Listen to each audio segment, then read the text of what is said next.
సడన్గా sperm liquid అంటే semen liquid quantity తగ్గడం బిహైండ్ రీజన్స్ అసలు ఏంటి? సో మామూలుగా 3 రోజులు కలవకుండా గ్యాప్ పెట్టి స్పర్మ్ టెస్ట్ చేసినప్పుడు semen liquid volume below 1.4 ml ఉన్నప్పుడు లో అని కన్సిడర్ చేస్తాం. దీనికి మెయిన్ కారణాలు ఏముండొచ్చు అంటే డీహైడ్రేషన్, అంటే వాటర్ చాలా తక్కువ తాగుతాయి, లేదా చాలా టైం సెక్స్ లేదా ఎజాక్యులేషన్ ఫ్రీక్వెన్సీ ఎక్కువ ఉన్నప్పుడు కూడా లిక్విడ్ వాల్యూమ్ తక్కువ రావచ్చు. డక్ట్ పైప్స్లో ఇన్ఫెక్షన్ వల్ల బ్లాకేజ్ ఉంటే కూడా ఇది ఒక కారణం. మీ రక్తంలో టెస్టాస్ట్రాన్ అనేది హార్మోన్ ఈ లెవెల్ తక్కువ ఉండడం వల్ల కూడా, లేదా రెట్రోగ్రేడ్ ఎజాక్యులేషన్ అంటే వీర్యం ముందుకు రాకుండా బ్యాక్ వెళ్తే, మూత్రంలో వెళ్తే దానికి రెట్రోగ్రేడ్ ఎజాక్యులేషన్ అంటారు.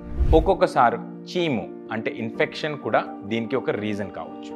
Life style factors, me diet and life style కూడా వీర్యం లిక్విడ్కి ఇన్ఫ్లుయెన్స్ చేస్తాయి. ఫర్ ఎగ్జాంపుల్ స్మోకింగ్ ఎక్కువ చేస్తే లేదా ఆల్కహాల్ ఎక్కువ తాగితే కూడా ఇవన్నీ కూడా వాల్యూమ్ తగ్గిస్తాయి. సెమెన్ లిక్విడ్ తక్కువ వస్తుంటే ప్రతిసారి ఫర్టిలిటీ ప్రాబ్లం అని కాదు, కానీ ప్రతిసారి సెమెన్ లిక్విడ్ జస్ట్ 2-3 చుక్కలు అట్లా పడుతుంటే ప్రాపర్ ఇవాల్యుయేషన్ చేసినా బెటర్.